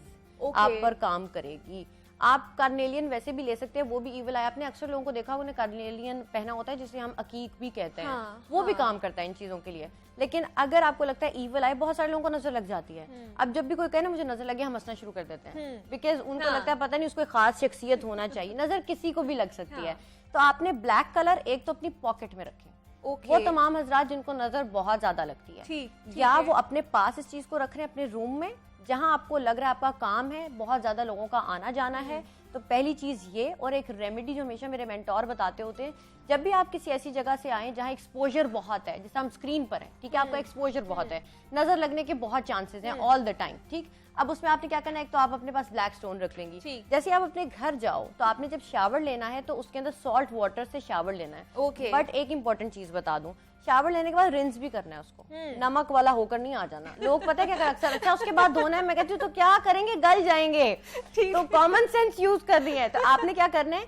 कि उसको आपने सॉल्ट वाटर का शावर लिया, उसके बाद फिर रिंस कर लिया। वो नेगेटिविटी, नमक नेगेटिविटी तोड़ता है, और जो चीनी होती है वो चीजों को जोड़ती है, इसलिए कहते हैं मीठा खिलाएं, मीठा खिलाना चाहिए। तो ये आपको देखना चाहिए कि कायनात में कौन कौन सी चीज है, क्या क्या वो वर्क कर रही है, उन चीजों से अलाइन होना सीखें, पॉजिटिव होना सीखें, तो आप खुद भी हीलर बन सकते हो और चीजों को हील अपने लिए। आप इतना तो कर ही सकते हैं ना कुछ साइंस सीख ही सकते हैं। मेडिटेशन अब हमें आपने बतानी है कि किस तरह की मेडिटेशन हम खुद कर सकते हैं, अगर ये हमने नहीं करने तो मेडिटेशन के थ्रू किस तरह चीजें हो सकती हैं। एक सिंपल सी मेडिटेशन जो मैं सबको बताती हूँ, एक तो ये कि आपकी फेवरेट कोई भी प्लेस जो आप इमेजिन कर सकते हो, वो लैंडस्केप हो सकता है या कुछ भी, वो आपने किया आसमान पे भी जा सकते हैं आप, बिल्कुल, आप कहीं भी इमेजिनेशन की वर्ल्ड में आप कहीं भी जा सकते हैं, अच्छी इमेजिनेशन, ठीक है। तो आपने उसको सोचा और फोर्सफुली, जिसे हम कहते हैं स्माइल, वो करें, और हमेशा अपने कंधों को ऐसे नहीं, roll your shoulders back, relax your jaws, इस तरह से आप बैठे और रिलैक्स किया, इनहेल, और पेट आपका बाहर आना चाहिए, एंड एक्सहेल, फिर आपका पेट अंदर जाना चाहिए। हमारा ये भी प्रॉब्लम थोड़ी उल्टी सांस है, इनहेल एक्सहेल का भी नहीं पता होता ना हमें, एंड एक्सहेल आप मुंह से करें कि उसकी आवाज आपके कानों तक जाए। कुछ देर के बाद आपकी मेंटल स्टेट भी चेंज होना शुरू होगी, जो आप सैड थे वो चेंज होना शुरू होगी, या ग्रीफ मोमेंट में है कोई, नेगेटिव एनर्जी निकलना शुरू हो जाती है, निकलना शुरू होगी। अब आपने नेगेटिव एनर्जी की बात की तो उसको हम इमेजिन भी कर सकते हैं। किस तरह? व्हाइट कलर इनहेल किया, पॉजिटिव, ब्लैक कलर या smoke exhale. By the way, black is not a colour, वो एक इफेक्ट है। ब्लैक कलर कोई भी नहीं होता, वो इफेक्ट है। जिस तरह अगर आप रोशनी को बंद कर देते हो तो अंधेरा हो जाता है, वो है, लेकिन हम उसको नेगेटिव नहीं कह रहे। बट आप इमेजिन करें कि स्मोक है, जो टॉक्सिन्स है, वो लोग जो वेट लॉस भी चाहते हैं तो टॉक्सिन्स बॉडी से या फैट जिस तरह से, वो एक्सहेल आप करेंगे, इनहेल एंड एक्सहेल, और ये जेंटली होगा, आराम से आपने इनहेल किया। और अगर जिनको नहीं समझ आ रही तो वो इस तरीके से कर सकते हैं कि इनहेल, ताकि वो लंबा सांस भर सके। जितनी दफा हाथ ऊपर जा रहा है आपने सांस भरा है ना, एक्सहेल, आराम से 3 सांसें एक साथ आप अगर अभी भी प्रैक्टिस करो तो inhale and exhale through your mouth, again inhale and exhale, for the last time inhale and exhale। अब थोड़ी देर बाद आप महसूस करते हो मैं भी ड्राउजी होना शुरू हो जाती हूँ, ऐसा होता है, बिकॉज आपके बॉडी में जो ऑक्सीजन लेवल है वो चेंज होना शुरू होगा, आप का जो एनर्जी है वो रिवाइटलाइज होना शुरू होगी, और आप बहुत ही क्लेंस होना शुरू हो जाओगे, आपका सिस्टम जो रिवाइटलाइज होना शुरू हो जाएगा। इसीलिए हमें सुकून में रहने की जरूरत है, इसको आदत बनाएं। मैं हमेशा कहती हूँ इस ब्रीदिंग को अपनी आदत बनाएं कि आप अपनी नॉर्मल लाइफ में भी इसी तरह ब्रीथ कर रहे हो। नॉर्मली लोगों को मैं देखती हूँ उनकी ब्रेथ क्या होती है, एक तो हाफ होती है यहाँ तक, और ये होती है, मुझसे बात कर, और मैं कहूँ अगर इनहेल करें, मैंने कहा इतने फोर्सफुली नहीं, आराम से। तो पहली चीज तो पूरा सांस भरें एंड एक्सहेल, और हमेशा सुबह उठ के सबने ये प्रैक्टिस करनी है कि सुबह उठे एक नेमत को याद करें। अगर आप शुक्र अदा करते हैं तो आपके पास मौके आते हैं जिस पर आप मजीद शुक्र अदा कर सकते हैं। अगर सुबह उठ के ऐसा ही मूड है, एक गंदी थॉट के साथ दिन शुरू किया, तो आप सारा दिन वही इंटरेक्ट करते रहेंगे। मैं एक चीज हमेशा कहती हूँ, जो लोग कहते हैं दुनिया धोखेबाज है धोखेबाज है धोखेबाज है, उनके साथ सबसे ज्यादा धोखे होते हैं। अच्छा, वो ये कहते हैं मैंने सच कहा है ना, देखेंगे कि आप धोखा अट्रैक्ट करते हो। अगर आप ये कहो कि I am open to the possibilities, लोग पॉजिटिव हैं, हीलर्स मौजूद है, हीलिंग है कायनात में, आपको हीलिंग मिलेगी। बट तब अगर आपको जो चीज चाहिए वो आप बांटते हैं तो।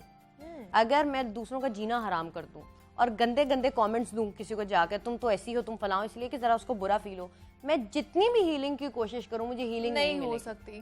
तो सबसे पहले बी द चेंज, सबसे पहले वो चीज अपने अंदर लेकर आए। स्पिरिचुअल हीलिंग की भी बात या स्पिरिचुअलिटी की कही जाती है, आप ये सिखा नहीं सकते किसी को, आप अपनाते हो इस चीज को, आप लाइफस्टाइल इस चीज को बनाते हो। एक हीलर जो है वो बना ही ऐसा होगा। पहली चीज तो मैंने अक्सर लोगों को देखा है वो बचपन से ही ऐसे होते हैं, वो बना ही ऐसा होगा। उसके बाद उसकी बातें, उसकी टोनैलिटी आपको हेल्प करेगी। अक्सर लोगों की, जैसे मैंने साउंड थेरेपी की बात की, बहुत सारे लोगों की आवाज इतनी सूदिंग होगी, वो आपसे बात करेंगे, उनके अल्फाज में वो एक तरह से हम कहते हैं जादू है, और वो होता है, वो कैरिज्मेटिक पर्सनालिटी होती है। अक्सर लोगों के ओरा में वो चीज होती है, आप बैठोगे दिल करेगा मैं इसके पास बैठूं। तो हमने वैसा बनना है, पॉजिटिव सोच के कि लोग हमारे पास बैठना चाहें। अच्छा, साउंड थेरेपी में क्या, अब जैसे बहुत से लोग हैं ट्रैक्स भी यूज कर लेते हैं, मतलब रात को अगर वो लेटे हुए हैं तो वो फोन पे अपने ट्रैक्स लगा दिए इस तरह की, ये भी हो सकता है? बिल्कुल, साउंड थेरेपी डेफिनेटली ये हो सकती है। अगर सिर्फ मैं एक चीज कहूंगी, डिफरेंट सोशल मीडिया प्लेटफॉर्म पर मिलने वाले ट्रैक्स यूज ना करें, उनके अंदर कोई सबलिमिनल मीनिंग छुपा होता है। तो आपको क्या सजेशन जा रहा है, यू डोंट नो, बिकॉज आप तो कान में लगा के सुन रहे हो, आपको नहीं पता उस बीट के अंदर क्या, इसलिए मैं रेकमेंड नहीं करती। इंस्ट्रूमेंटल कोई चीज है आपके पास, या सिंगिंग बोल है जिसे लोग बनाते, उसकी बड़ी प्रैक्टिस चाहिए होती है उसको चलाने के लिए। अगर वो नहीं, मैं जिस तरह का बेल को कुछ देर आप ये चीज कर सकते हो। या अगर कुछ नहीं है तो वाटरफॉल आपके घर में अक्सर लोगों के पास पड़ा होता है, आप उसको ऑन करो और उसके अंदर कोई ना कोई अपने पसंद की खुशबू, अरोमा वो डाल दें। अब वो इतना सूदिंग होगा। साथ मेडिटेट करें, मेडिटेट नहीं भी करें, आप पढ़ रहे हैं, आप अपना काम कर रहे हैं, तो आपके लिए सूदिंग इफेक्ट आपको वो आप पे डिपेंड करता है आप किस तरह मेडिटेट करना चाहते हैं, या कौन सा आप जो है साउंड थेरेपी किस तरह अपनाना चाहते हैं। बहुत से लोग जैसे सुराफे मैंने देखा है कि वो सूरह रहमान से भी थेरेपी करते हैं, साउंड थेरेपी, वो भी बड़ी अच्छी होती है, उससे भी हील कर रही होती है हमें। तो सुराफे, वक्त की किल्लत है, वक्त खत्म हो चुका है, लेकिन बातें बहुत ज्यादा अभी भी हमने करनी थी, लेकिन बहुत शुक्रिया आपके वक्त का कि आप यहाँ पर आई, और बड़ा अच्छा लगा जनाब। मैं तो हील हो चुकी हूँ थोड़ा बहुत, उम्मीद करती हूँ कि आप लोग भी हमें देख के हील हो चुके होंगे, और जिस तरह की टेक्निक्स हमें सुलाफे बता के जा रही हैं आप लोगों ने भी ट्राई करने, और मैंने भी अपनी लाइफ में अब इसको इम्प्लीमेंट करना है। आप एक छोटी सी ब्रेक लेंगे, मिलते हैं इस ब्रेक के बाद।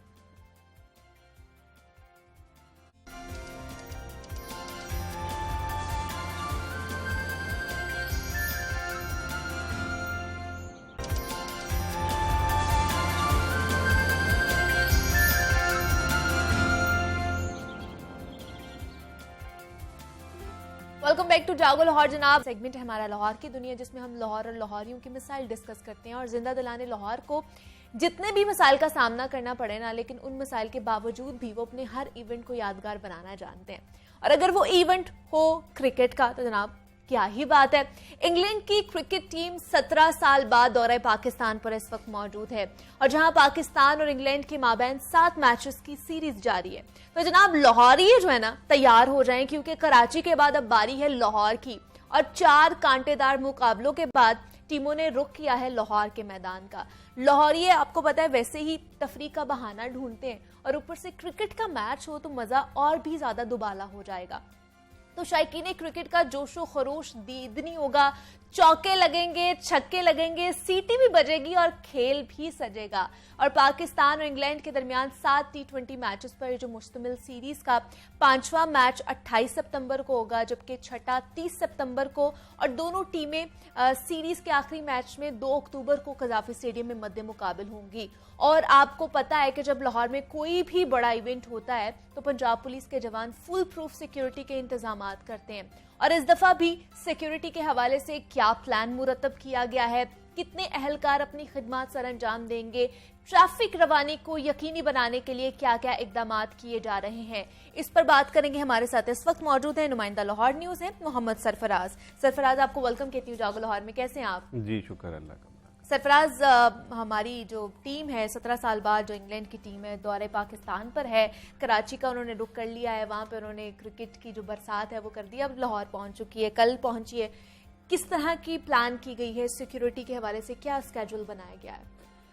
पहले तो मैं आपको मुबारकबाद पेश करता हूँ। ये बड़ी खुशाइन बात है कि 17 साल के बाद इंग्लैंड की टीम जो है वो पाकिस्तान पहुँची है, और इससे पहले जो है वो पाकिस्तान के ख़िलाफ़ सिक्योरिटी व्यू के हवाले से बड़े मनफी प्रोपेगेंडे किए गए, और यहाँ पे जो है वो सिक्योरिटी की सूरत हाल को अब से अबतर करार दिया गया। बहुत सारी टीमें जो हैं वो यहाँ पे आना पसंद नहीं करती थी, और लेकिन बहुत खुशाइन बात है, और मैं ये कहूँगा कि हमें इस मौके पर पाकिस्तानियों के साथ साथ लाहौरियों की मुबारकबाद पेश करनी चाहिए कि इंटरनेशनल इवेंट जो है वो यहाँ पे शुरू हो चुके हैं, रौनकें बहाल हैं, और आज लाहौर हमें ऐसे ही लगता है कि जैसे 17 साल पहले यहाँ पे इंडिया आके खेलता था, जहाँ पे कीनिया और दूसरी वेस्ट इंडीज़ की टीमें, पूरी आलमी दुनिया की यहाँ पर टीमें आके खेलती थी। तो आज एक मरतबा फिर हम उस रौनक की तरफ दोबारा जा रहे हैं।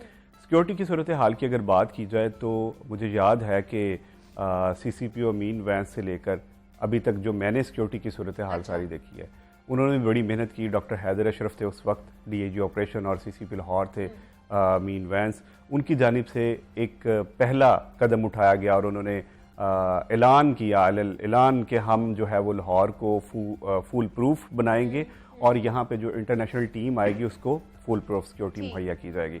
उसके बाद ये एक रवायत कायम की गई लाहौर पुलिस की जानिब से कि हम जो है वो हमतन हाजिर हैं, और हम हमेशा की तरह इनको सिक्योरिटी देंगे और फुल प्रूफ सिक्योरिटी बनाएंगे। 8000 पुलिस एहलकारों को तैनात किया गया कज़ाफ़ी स्टेडियम के गिरदोनवा में। ठीक है। लॉ इन्फोर्समेंट एजेंसीज की जानिब से भी अपनी जो तमाम तर ड्यूटीज़ हैं वो संभाली जाती हैं।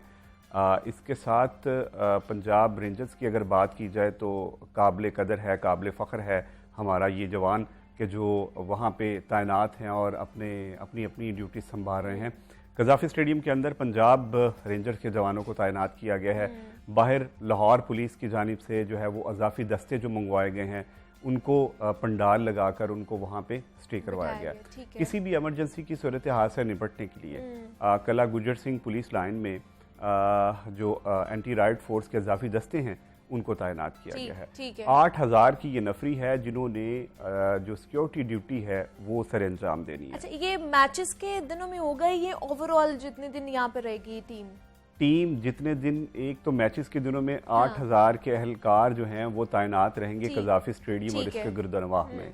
जब तक टीम यहाँ पे रहेगी, टीम के साथ जो है वो 4 से 5000 जब भी उनका रूट लगेगा उनके पूरे रूट में फुल प्रूफ उनको बनाने के लिए अज़ाफ़ी नफरी लाहौर पुलिस को चाहिए होगी। क्योंकि जैसे ही रूट से जो खिलाड़ी गुजरते हैं तब जो है वो शहरियों को परेशानी का सामना करना पड़ता है। तो मैं यहाँ पे ये कहूँगा, हमें बहुत सारी शिकायत भी मसूल होती हैं कि जो है वो 8 से 10 मिनट 15 मिनट बाज़ औक़ात 20 मिनट भी ट्रैफिक जो है वो बंद रहती है, शहरियों को परेशानी का सामना करना पड़ता है।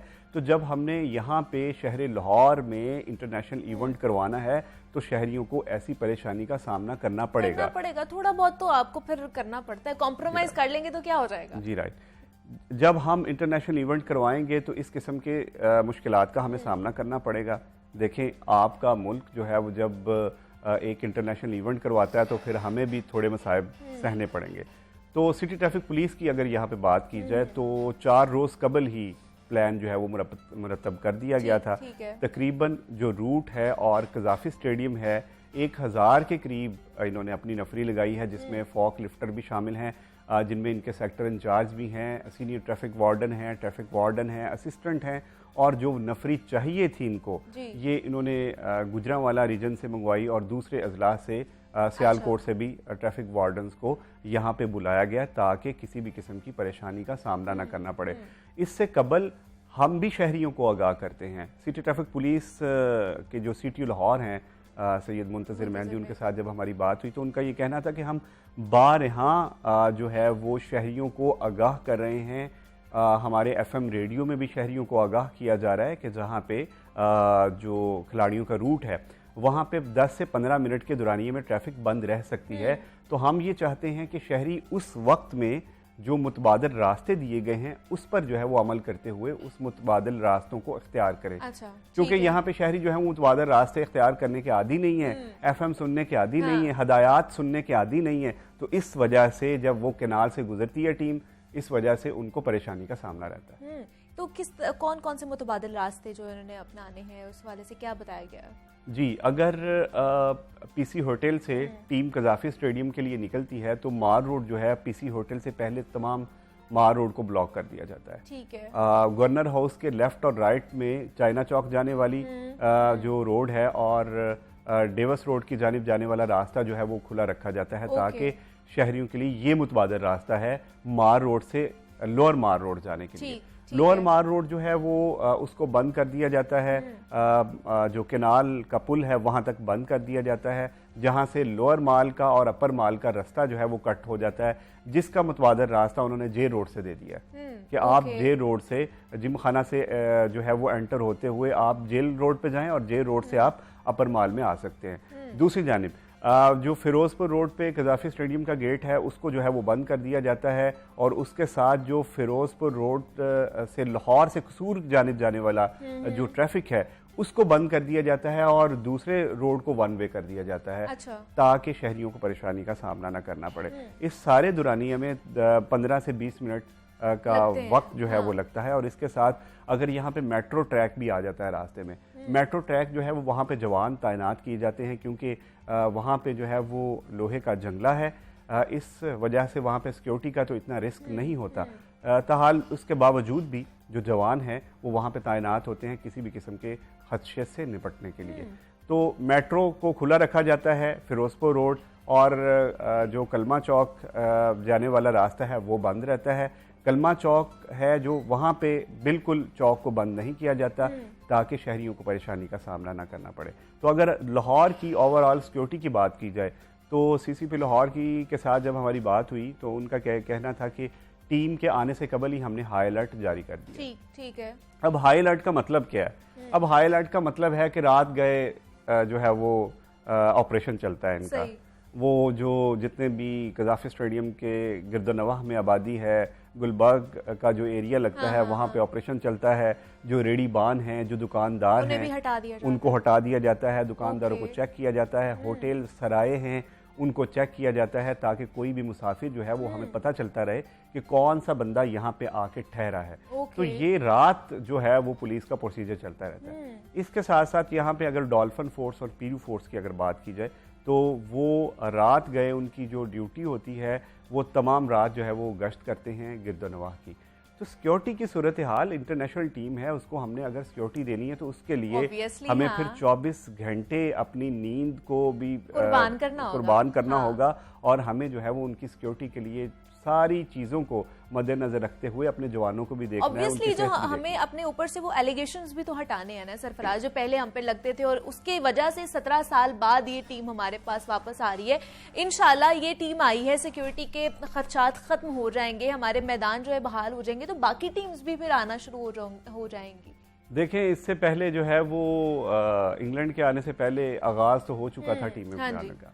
तो अब जो है वो इंशाल्लाह अज़ीज़ अगर 17 साल बाद एक बहुत बड़ा मार्का सर हुआ है तो इसका मतलब है कि और भी टीमें इंशाल्लाह ताला आएंगी, खेलों की सरगर्मियां बहाल होंगी। मैं आपको यहाँ पे बताता चलूँ कि हर एतवार हम जो है वो कवर करते हैं खेलों के इवेंट को। सुबह सवेरे नौजवान क्रिकेट के दीवाने निकल आते हैं सड़कों पे, तो हमारी अक्सर बेशतर जब उनके साथ बात होती तो उनका हमेशा हुकूमत वक्त से एक ही गिला रहता है कि हमारे शहर में ग्राउंड्स नहीं हैं और इस वजह से हम जो क्रिकेट है वो खेलते हैं सड़कों पे। तो सेफ सिटी की जानिब से इस पर भी पाबंदी जब आयद की गई तो वो यहाँ पे बड़ा लोग सरापा एहतजाज रहे कि एक तो हमें आप ग्राउंड मुहैया नहीं करते, दूसरी जानिब है क्रिकेट को फ़रोग देने के लिए और भी खेलों को फ़रोग देने के लिए हुकूमत वक्त को चाहिए कि नौजवानों को नशे से बचाने के लिए ज़्यादा से ज़्यादा खेलों की सरगर्मियाँ दी जाएँ ताकि ये नशों से बच सकें। लेकिन हम उस तरफ तो आ नहीं रहे, हम अपनी ही चीज़ें कर रहे हैं। दूसरा ट्रैफिक प्लान तो आपने बताया, मुझे पार्किंग के हवाले से कुछ मुरतब किया गया है, कहाँ पर पार्किंग जो है वो करवाई जी, जब भी यहाँ पे कोई इंटरनेशनल इवेंट होता है पहले जब सिक्योरिटी का खदशात नहीं थे तो कज़ाफ़ी स्टेडियम के गिरदोनवाह में हम जहाँ मर्जी गाड़ी पार्क कर देते थे। हाँ। लेकिन अब ऐसी कोई सूरत हाल नहीं है। गाड़ी की अगर पार्किंग की बात की जाए तो जो VIP और VVIP पासिस जारी किए गए हैं PCB के जो मुलाजमीन हैं उनके लिए पार्किंग अंदर ही मुख्तस की गई है, 2 से 3 हिस्सों पर डिवाइड की गई है। जो VVIPs पासिस हैं वो बिल्कुल कज़ाफ़ी स्टेडियम के अंदर आएंगे, जो गिने चुने होंगे। वो उनकी गाड़ियाँ बिल्कुल कज़ाफ़ी स्टेडियम के अंदर जहाँ पे चेयरमैन PCB की गाड़ी लगती है वहाँ पे उनकी गाड़ियाँ लगाई जाएंगी। इसके साथ जब PCB के मुलाजमीन की और VIP पासिस की बात करते हैं तो PCB के बिल्कुल ऑपोजिट जो हॉकी स्टेडियम है वहाँ पे जो पासिस वाली गाड़ी हैं उनका जो है वो बंदोबस्त किया गया है। आम आवाम की अगर बात की जाए तो आम आवाम के लिए हमेशा इंटरनेशनल इवेंट पे जो शटर सर्विस है वो चलाई जाती है। कलमा चौक पे पार्किंग बनाई गई है, FC कॉलेज के पास पार्किंग बनाई गई है। यहाँ से जो शहरी हैं अपनी गाड़ी पार्क कर सकते हैं और शटर सर्विस से कज़ाफ़ी स्टेडियम में एंटर हो सकते हैं। दूसरी जानिब जो लिबर्टी चौक है वहाँ पे पार्किंग बनाई गई है ताकि यहाँ से शहरी जो हैं वो अपनी गाड़ी आसानी से पार्क करें। वहाँ से पैदल रास्ता भी है, आप कज़ाफ़ी स्टेडियम में एंटर हो सकते हैं। तो पार्किंग के साथ साथ जो है जो ज़िला इंतज़ामिया है वो भी मुतहर्रिक है, क्योंकि पुलिस की नफरी जो है वो पूरी नहीं हो सकती अगर इनको पार्किंग में लगाया जाए। सिक्योरिटी के पॉइंट ऑफ व्यू से जो पुलिस की नफरी है वो ज़रूर वहाँ पे चेक एंड बैलेंस रख रही है सिक्योरिटी के मद्देनज़र। इसके साथ साथ स्पेशल ब्रांच का वहाँ पे अमला जो है वो तैनात है। तमाम जो गाड़ियाँ अंदर एंटर होंगी कज़ाफ़ी स्टेडियम के उनको जो है वो बिलखुसूस उनको चेक किया जाता है कि ताकि उनको चेक इन के बाद जो है वो कज़ाफ़ी स्टेडियम और इसके राउंड में दाखिल होने की इजाज़त दी जाए। जो पार्किंग का एरिया है वहाँ पे भी स्पेशल ब्रांच का अमला तैनात है। वहाँ पे भी तमाम तर जो पार्किंग है उसको चेक किया जाएगा। 4 दिन से उस पार्किंग को भी चेक किया जा रहा है, पिछले 4 दिन से। मतलब पहले ही वो हमें ये लगता है हमें लगता है कि आज टीम आई है, कल टीम आई है तो तब जो है वो मुतहर्रिक है, ऐसी कोई बात नहीं है। जैसे ही इंग्लैंड टीम का ऐलान हुआ लाहौर में या कराची में आने से तो तमाम लॉ इन्फोर्समेंट एजेंसीज जो हैं वो मुतहर्रिक हो चुकी थी। तब से ही पुलिस की जानिब से पंजाब रेंजर जो सिंध रेंजर है उनकी जानिब से जो कराची में मैच हुए हैं उनकी जानिब से तब से ही लाहे अमल जो है वो बना लिया गया था और प्लान बना लिया गया था कि किस तरह यहाँ पे जो है वो इनको लाया जाना है। जब टीम लाहौर एयरपोर्ट उतरती है तो उनके लिए एक मुख्तस रास्ता जो वज़ीर आज़म पाकिस्तान के लिए, जो सदर पाकिस्तान के लिए इस्तेमाल होता है, वो रास्ता उनके लिए इस्तेमाल किया जाता है ताकि किसी भी किस्म का खदशात ना रहें। तो वहाँ पे पाक फ़ौज के जवान भी तैनात होते हैं, पंजाब रेंजर्स के भी जवान तैनात होते हैं। इसके साथ साथ जो लाहौर पुलिस और सिटी ट्रैफिक पुलिस है उनको साथ लेकर किसी होटल तक बाहिफाजत यहाँ पे पहुँचती है। मतलब अच्छी खासी जो फुल प्रूफ सिक्योरिटी है उसको जो है मद्देनजर रखा जाता है और किया जाता है। अच्छा सरफराज, जो शायकीन क्रिकेट हमें देख रहे हैं उनके हवाले से आप क्या कहेंगे, किस तरह की चीज़ें वो अपने साथ लेकर जाएं, एक तो उनको सिक्योरिटी का भी मसला ना हो ताकि शायकीन क्रिकेट के लिए हम ये कहेंगे कि हमने पिछली दफ़ा भी इवेंट सारा देखा तो पिछली दफ़ा भी हमें जो है वो जिनके पास टिकट से वो भी जो है वो बाहर खड़े होते हुए लोग देखे, इस वजह से वो बड़े बड़े बैग ले आते हैं। तो वो बैग जो हैं बाज़-औक़ात बैटरी होती हैं, एक्स्ट्रा बैटरी होती हैं, वो बड़े कैमरे होते हैं, वो जो है वो अलाउ बिल्कुल नहीं वो करेंगे। और कोई भी इस किस्म की इलेक्ट्रॉनिक चीज़ जो है वो आपके बैग में नहीं होनी चाहिए। कोई भी इस किस्म की चीज़ जिससे जो है वो डिटेक्ट करती है, मेटल डिटेक्टर जो है वो डिटेक्ट कर ले, वो चीज़ बिल्कुल नहीं होनी चाहिए। आपके पास सिंपल एक पानी की बोतल होनी चाहिए। पानी की बोतल आप जितनी मर्जी लेके जा सकते हैं। आप खाना लेके जा सकते हैं लेकिन सिंपल तरीके से लेके जा सकते हैं।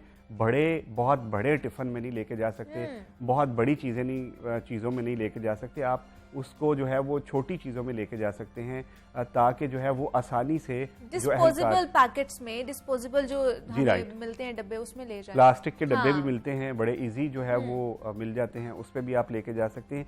ये वो चीज़ें हैं जहाँ पे सिक्योरिटी एहलकार बाआसानी इनको चेक कर लेते हैं और आसानी से इनको अंदर जाने की इजाज़त दे देते हैं। अगर आप अजाफी यहाँ पे सामान लेके जाएंगे, अजाफी चीज़ें यहाँ पे लेके जाएंगे तो आपको खड़ा भी होना पड़ेगा, आपको रीचेक भी करेंगे।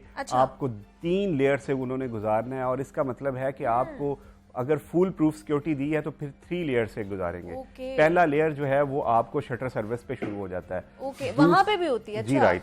आपको वहां से शुरू हो जाता है पहला लेयर। दूसरी लेयर आपसे शुरू होती है कि जब आप कजाफी के राउंड में दाखिल होते हैं, जो राउंड है वहां पे दाखिल होते हैं। दूसरा जो है वो लेयर वहां पे सिक्योरिटी की शुरू हो जाती है। तीसरी लेयर जब आपने कजाफी स्टेडियम ग्राउंड के अंदर एंटर होना है, तीसरी दफा आपको चेकिंग वहां पे करवानी पड़ती है और उसके बाद जो है वो आपको कजाफी स्टेडियम के अंदर दाखिल होने की इजाजत दी जाएगी। और खातीन के हवाले से अलग केबिन्स यहाँ उसके लिए बनाए जाते हैं? जी, फैमिली जो है वो तो जा सकते हैं, लेकिन मैं यहाँ पे ये कहूँगा कि हुल्लड़बाज नौजवानों से बचने के लिए जो फैमिली है वो फैमिली केबिन में जाए, जो खवातीन है वो खवातीन के रास्ते इस्तेमाल करें, क्योंकि बहुत सारी शिकायत बाद में मसूल होती हैं। हालांकि पुलिस की इतनी वहाँ पे नफरी होती है, इसके बावजूद भी वहाँ पे नौजवानों की जानिब से हुल्लड़बाजी होती है। ये केसेस सामने आ जाते हैं। मोहम्मद सरफराज, नुमाइंदा लाहौर न्यूज़, हमारे साथ मौजूद है। सरफराज, बहुत शुक्रिया, आपने डिटेल में हमारे साथ जो सिक्योरिटी प्लान है, ट्रैफिक प्लान है, उसको हम लोगों ने आपके साथ शेयर किया है और आपको बताया है कि आपको ताकि कोई भी परेशानी का सामना ना करना पड़ सके। यहाँ पे एक छोटी सी ब्रेक लेंगे, मिलते हैं इस ब्रेक के बाद।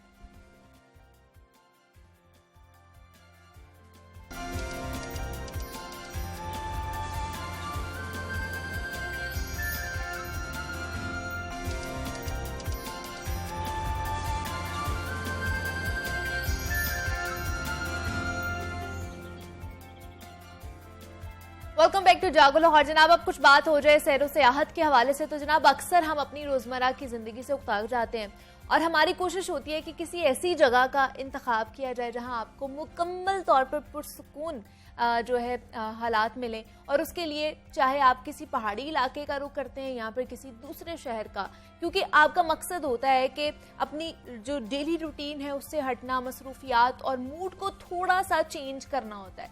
तो जिंदगी में सैर व सियाहत की अहमियत इस कदर ज्यादा होती जा रही है कि आज पाकिस्तान समेत दुनिया भर में आलमी यौम सियाहत मनाया जा रहा है। और पाकिस्तान की अगर बात कर ली जाए तो शुमाली इलाका जात, गिलगित बल्तिस्तान, हुंजा, स्कर्दू, सवात, कालाम और आज़ाद कश्मीर के बुलंदो बाला पहाड़ सयाहों की तवज्जो का मरकज है। और ये सियाहती मकामात और दिल फरेब मंजर कुराए अर्ज पर किसी जन्नत से भी कम नहीं है।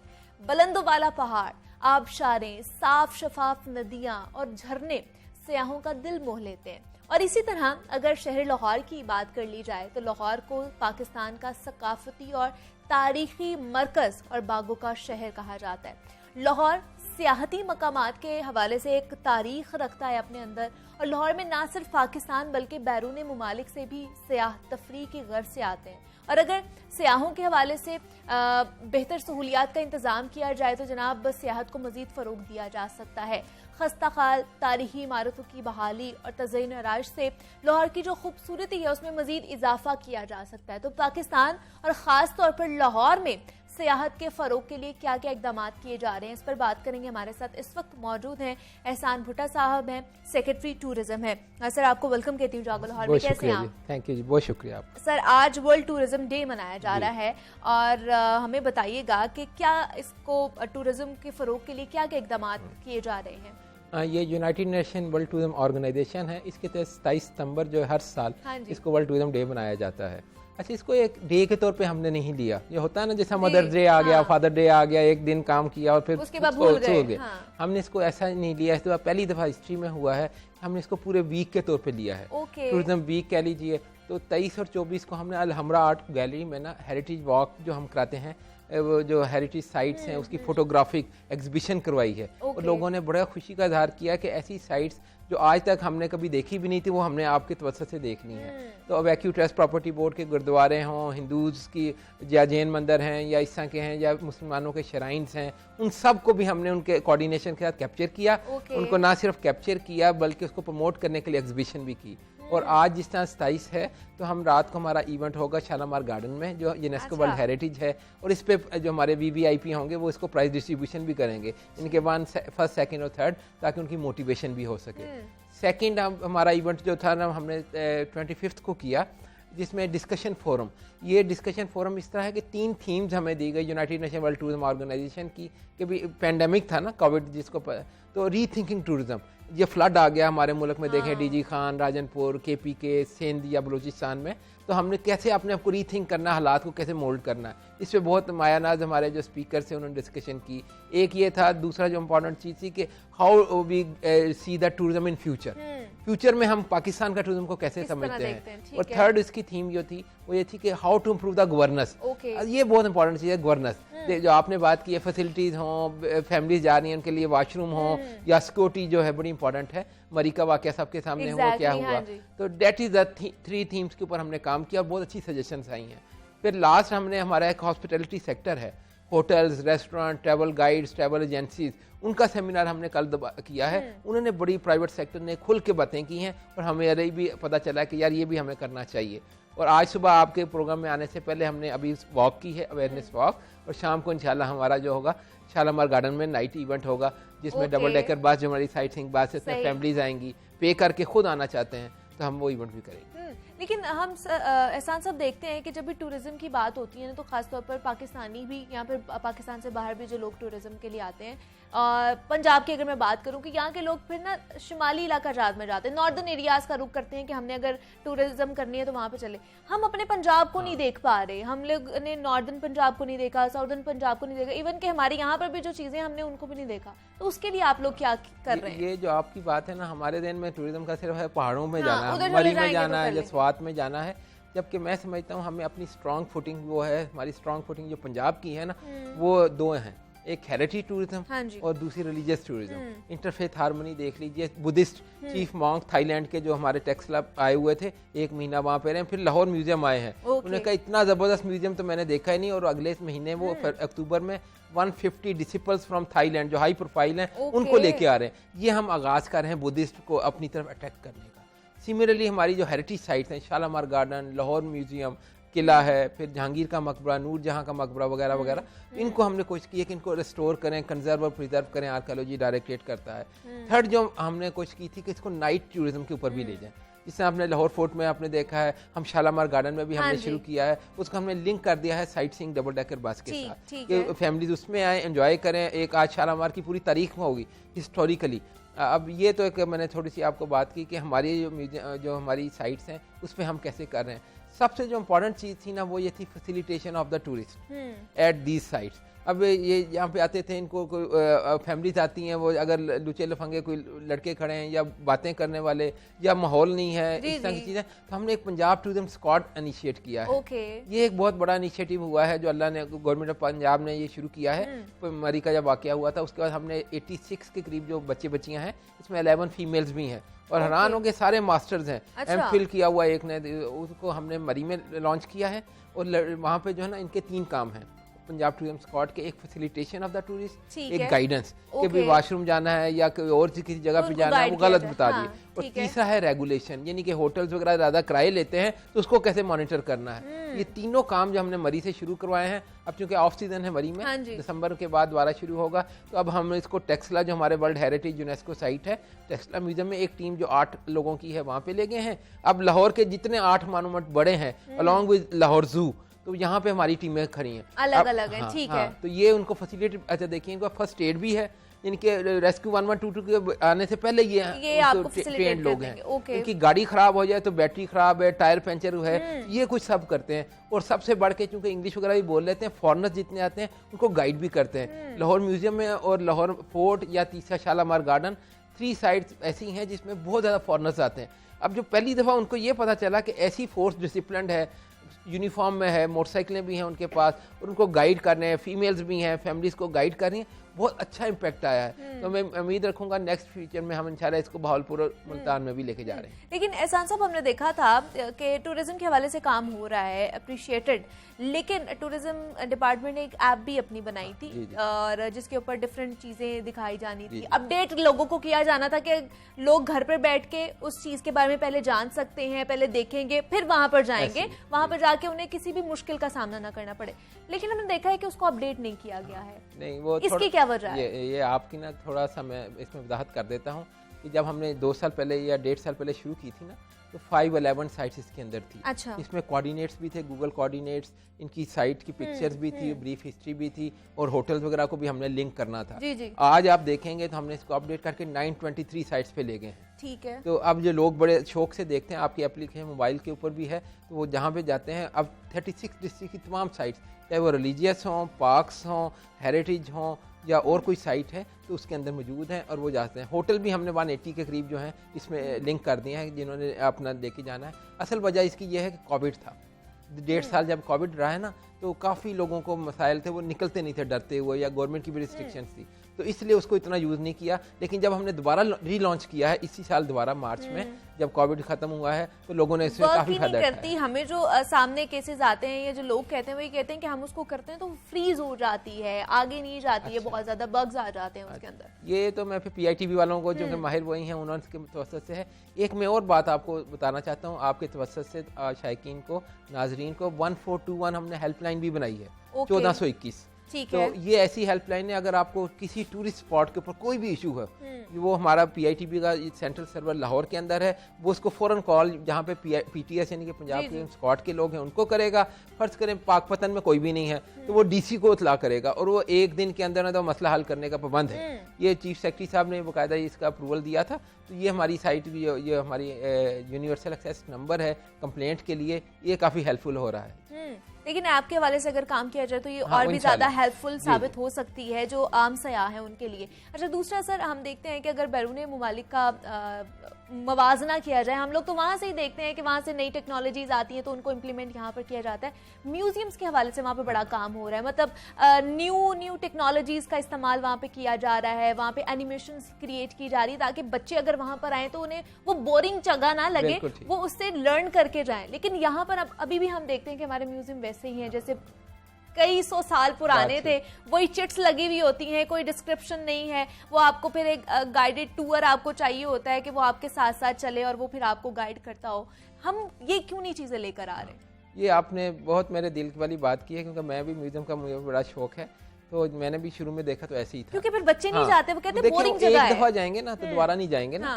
तो इसके बाद जो है ना, एक तो इन्होंने ना कोविड के दौरान जो हमारा लाहौर म्यूजियम सबसे बड़ा है, इन्होंने ऑनलाइन एग्जीबिशन शुरू कर दी थी, वर्चुअल टूर्स जिसे कहते हैं। जी जी। तो ये तमाम दुनिया में थे तो इन्होंने भी शुरू किए हैं, लेकिन बदकिस्मती तमाम जगह पे नहीं है, ये मानता हूँ। अब दूसरी जो चीज़ आपने बात की है ऑनलाइन, वो जो कि आपकी दिलचस्पी के मराइल हों, हिस्ट्री है, जिस तरह हिस्ट्री म्यूजियम है, कितने अच्छे तरीके से बयान कर रहे हैं। तो हमने भी ये जो वही है उनके साथ हमने बातचीत शुरू कर दी है और उन्होंने हमें कहा कि 6 महीने के अंदर हम आपको इनिशियली लाहौर म्यूजियम, फिर लाहौर फोर्ट की जो 3 गैलरीज हैं वो, और टेक्सला म्यूजियम, ये 3 जो म्यूजियम है उसी साइट के ऊपर इलेक्ट्रॉनिक गैजेट्स के साथ आप उसकी स्टडी करना चाहें और सारी चीज़ आपको ना लैंग्वेज के अंदर आ जाएगी। इलेक्ट्रॉनिक गैजेट्स जो है उन्होंने अभी सर्वे कर लिया है तीनों म्यूजियम्स का, तो ये उम्मीद है कि अगले 6 से 8 महीने के अंदर हम इसके ऊपर काम भी करवा लेंगे। मतलब गौर किया जा रहा है इन चीजों पर, क्योंकि ये बड़े जरूरी है, क्योंकि हम अगर अपने बच्चों को हिस्ट्री नहीं बताएंगे और इस जगह पर लेकर नहीं जाएंगे जो उनको बोरिंग लगेगी, तो फिर फायदा नहीं है इन चीजों का होना। ये जो आपने बात की ना, इसमें एक और मैं बता सकता हूँ, लाहौर म्यूजियम में 6 न्यू गैलरीज जो हैं ये पिछले 6 महीने में बनी है। ये एक बड़ी इंपॉर्टेंट चीज़ है। सिख गैलरी, सिख बहुत ज़्यादा आते हैं, उन्होंने बड़ी पसंद की है। चाइनीज़ गैलरी है, ठीक है। फिर इसके अलावा जिन्होंने डोनेट की है ना चीज़ें, उनके नाम के साथ वहाँ पे उन्होंने लगाई है, तो इससे हमारी गैलरीज हैं। उसकी हमने मरम्मत का भी एक PC1 शुरू किया है, तो उम्मीद है कि काफ़ी इम्प्रूवमेंट आ जाएगी। आगाज़ है, लेकिन मैं ये समझता हूँ कि 6 से 8 महीने अगर हमें मिल गए तो इंशाल्लाह ये हम चीज़ें पूरी बेहतर हो जाएगा। अच्छा, एहसान साहब, नाइट टूर के हवाले से मैं पूछना चाहूंगी, मतलब उसके ऊपर क्यों नहीं तवज्जो दी जाती है, उसके ऊपर क्यों नहीं जाया जा रहा? ये देखें, हमने कोशिश की थी, शालामार गार्डन आगाज़ किया है 1.5 महीना पहले, फिर दरमियान में ना आपको पता है कोई इलेक्ट्रिसिटी वाला है, बिजली के मसाइल आ गए, हमें थोड़ी सी डायरेक्शन मिली गवर्नमेंट की तरफ से भी बिजली बचानी है तो सरकारी इदारा है ना, तो हमें फिर मजबूरी है। लेकिन अब चूंकि हालात बेहतर हुए हैं, क्योंकि AC वगैरह अभी इस्तेमाल कम हो गया है, तो आज भी जो आज रात का इवेंट है, मैं आपको भी दावत देता हूँ।